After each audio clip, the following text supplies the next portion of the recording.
गंवार सास और नंद से परेशान मॉडर्न बहू। पीयूष नैना के साथ दिल्ली के एक शहर में रहता था और उसकी माँ कविता बहन आरुषि गांव में रहती थी। दरअसल पढ़ाई लिखाई के बाद भी उसने शहर में नौकरी करते करते नैना के साथ अपना घर बसा लिया है। ऐसे ही एक दिन पीयूष अपनी माँ और बहन से बात करता है और उन्हें लेने आने की बात बता देता है। तभी फोन रखने के बाद नैना कहती है, अजी क्या कह रही थी माँ जी और ननद? यही कि 3 साल उन्होंने मेरे बिना कैसे काटे हैं, बहुत याद आ रही है। इसलिए अब माँ और बहन को यहाँ लाने का समय आ गया है। ये तो आपने बहुत अच्छी बात कही, मैं भी उनसे मिलना चाहती हूँ। ये कहकर दोनों खाना खाते हैं और अगले हफ्ते पीयूष अपनी माँ और बहन को गांव से घर में ले आता है। तभी पीयूष दरवाजे पर डोरबेल बजाता है तो नैना आकर दरवाजा खोलती है तो आरुषि कहती है, अरे भैया, ये आपने कौन सा बटन दबाया है जिससे रिंगटोन की आवाज आती है और झट से दरवाजा खुल जाता है? अभी अभी तू शहर आई है ना, इसलिए शायद तुझे नहीं पता। अरे ये घंटी होती है, जब भी कोई घर में आता है इसे दबाकर तो पता चल जाता है। अरे आप सब यहीं बातें करते रहेंगे या घर के अंदर भी आएंगे? अरे जरूर जरूर। पीयूष, ये मेरी बहू है ना, क्या नाम है इसका? माँ जी, मेरा नाम नैना है। ये लीजिए पानी पीजिए। वो सब तो ठीक है, लेकिन बहू तूने ये क्या ढीला पैजामा पहन रखा है, इतना लंबा टी शर्ट जैसा। ये तो पीयूष के कपड़े लग रहे हैं। और तूने पैर क्यों नहीं छुए? आजा, झुक झुक कर पैर छू मेरे। क्या पैर? पीयूष कर लो कर लो। तभी मुंह बनाकर नैना अपनी सास के पैर छूती है और कहती है, वो क्या है ना माँ जी, आजकल का जमाना थोड़ा बदल गया है और मैं ठहरी मॉडर्न बहू और शहर में रहने वाली। यहाँ कोई था ही नहीं जो मैं साड़ी पहनूं, और साड़ी पहनना बहुत अनकंफर्टेबल होता है, इसलिए मैंने पैजामा टी शर्ट डाल रखा है। राम राम राम, आजकल का दौर कितना बदल गया है। लेकिन अब मैं आ गई हूँ तो तुझे मेरा लिहाज करना होगा। साड़ी पहन जाकर, और मुझे नहाना है, सफर से आई हूँ ना, गर्मी बड़ी हो गई है। गुसल खाना कहाँ है? पीयूष, माँ जी क्या कह रही हैं? ये गुसल खाना क्या होता है? अरे भाभी, आपको इतना नहीं पता? क्या बड़ी गवार हो? अरे वहाँ जा, नहाते हैं। नैना माँ को बाथरूम दिखा दो। अच्छा अच्छा, बाथरूम। आइए माँ जी, मैं आपको बाथरूम, मेरा मतलब गुसल खाना दिखाऊं। हाँ हाँ, चल चल। तभी नैना अपनी सास को बाथरूम तक छोड़कर आ जाती है। नहाने धोने के बाद आरुषि कहती है, अरे वाह भैया, आपका घर है या महल? इतना अच्छा घर तो मैंने बस टीवी में देखा था। अरे ये सब शहर में रहने के चोचले होते हैं कि ऐसा डिजाइन लगा दिया, ऐसा फर्श बना दिया। घर तो हमारे जमाने में होते थे, और गांव में भी तो झुग्गी झोपड़ी, घास वाले, गोबर से लीपा पोती वाले।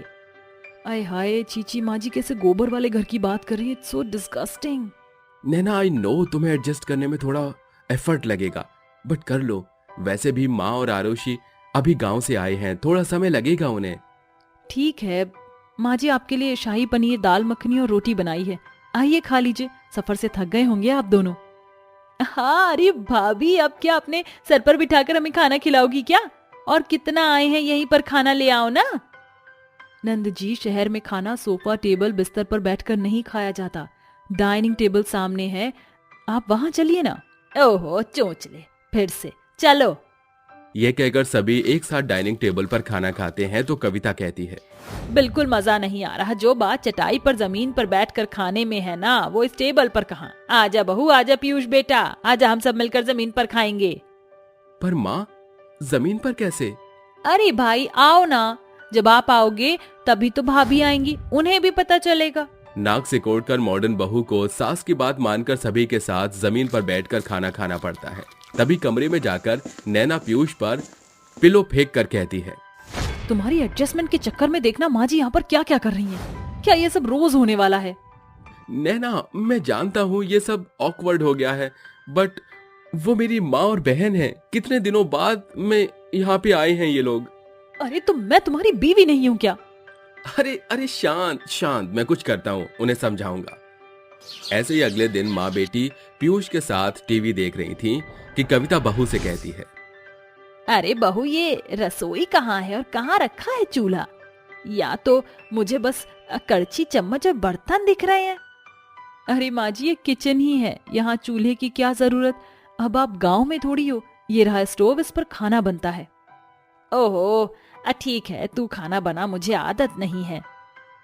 तभी ननद आकर कहती है, भाभी कपड़े गंदे हैं, थापी कहाँ है जिससे कपड़े साफ करूं?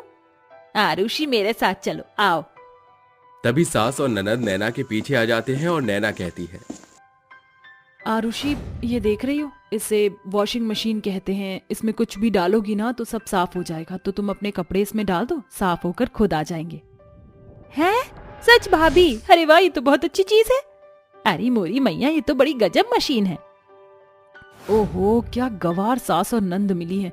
मुझे इनका कुछ नहीं हो सकता। कितना परेशान करती है मुझे। आरुषि, वॉशिंग मशीन में कपड़े डाल दो अब। हाँ ठीक है भाभी। इस तरह कुछ दिन बीत जाते हैं जहां गवार नंद और सास ने अक्सर घर का काम बिगाड़ा ही था और मॉडर्न बहू उनसे बहुत परेशान थी। नैना घर की डस्टिंग कर रही होती है तो आरुषि कहती है, भाभी थोड़ी पागल है क्या? क्यों इतना कपड़े से साफ कर रही है हर चीज को? ये फ्रेम वगैरह, ये भैया का लैपटॉप, ये फ्रेम, और ये जूते, क्या जरूरत है? पहुंचने की वॉशिंग मशीन में डाल देती, उससे सब चमक जाएगा। नैना का सारा ध्यान काम में लगा था। इतने में आरुषि ये सारे सामान लेकर वॉशिंग मशीन के अंदर डाल देती है, जिसके बाद वॉशिंग मशीन इतनी खटपट करती है कि वॉशिंग मशीन से थोड़ा शॉर्ट सर्किट हो जाता है और आरुषि अपने भाभी के गले लगकर डर के मारे कहती है, अब भाभी ये क्या है? आप तो बहुत झूठ बोलती हैं। देखे ना, क्या दिवाली के पटाखे जैसा वॉशिंग मशीन में कुछ बजा क्या? अब तुमने ऐसा क्या कर दिया? मेरे 50,000 की नई वॉशिंग मशीन थी। ये कहकर नैना भागती हुई वॉशिंग मशीन के पास जाती है और सबसे पहले उसका प्लग निकालती है और अपने सिर पर हाथ मारकर कहती है, हे भगवान, मेरी इतनी महंगी मशीन इस गवार नंद ने खराब कर दी। और इसमें तो उनका लैपटॉप, मेरी शादी की फोटो और उनके 80,000 के जूते। एक ही बारी में 1.5 लाख का नुकसान कर दिया। हाय रे मेरी फूटी किस्मत। आरुषि, तुम्हें जरा सी भी तमीज नहीं है क्या? अगर कुछ नहीं पता तो ऐसे काम ही क्यों करती हो? ये लैपटॉप, जूते वॉशिंग मशीन में साफ करने के लिए होते हैं क्या? भाभी, आप ही ने तो बोला था उस दिन की मशीन में कुछ भी डालना साफ हो जाएगा। गवार कहेंगी, मेरा मतलब था कि किसी भी तरह के कपड़े, सूती, स्वेटर, टेरिकॉट से था। क्यों मेरी बेटी पर चिल्ला रही है? 1.5-2 लाख का नुकसान किया है तो चिल्लाऊंगी। मैं अभी पीयूष को बताती हूँ। तभी नैना कॉल करके उसे सब कुछ बता देती है। भागता हुआ पीयूष उसके सामने आता है और नैना चिल्लाकर उससे बात करती है, अरे मानता हूँ इस बार तुम्हारी कोई गलती नहीं है, लेकिन तुम्हें भी प्यार से इन्हें आकर तौर तरीके समझाने चाहिए ना। माँ, यहाँ गांव जैसा कुछ भी नहीं है। शहर में हर काम को सुविधा के साथ करने के तरीके हैं और आपको ये सब सीखना पड़ेगा। अगर आप और आरुषि, आप दोनों नहीं जानते तो एक बार नैना से पूछ लेते। इलेक्ट्रॉनिक की चीजें मशीन में नहीं धुलती। भैया, भाभी, मुझे माफ कर दीजिए। मुझे सच में नहीं पता था। मेरी वजह से बहुत सारे पैसों का नुकसान हो गया। अब बहू, मुझे माफ कर दे। तुझे मेरी बातें अच्छी नहीं लगती होंगी ना? कोई बात नहीं माँ जी, थोड़ी मेरी भी गलती है, मुझे माफ कर दीजिए। इस तरह सास, बहू, ननद अपने गिले शिकवे मिटा लेते हैं, जिसके बाद नैना अपनी सास और ननद को रहने के मॉडर्न तरीके सिखाती है और सब खुशी खुशी रहने लगते हैं।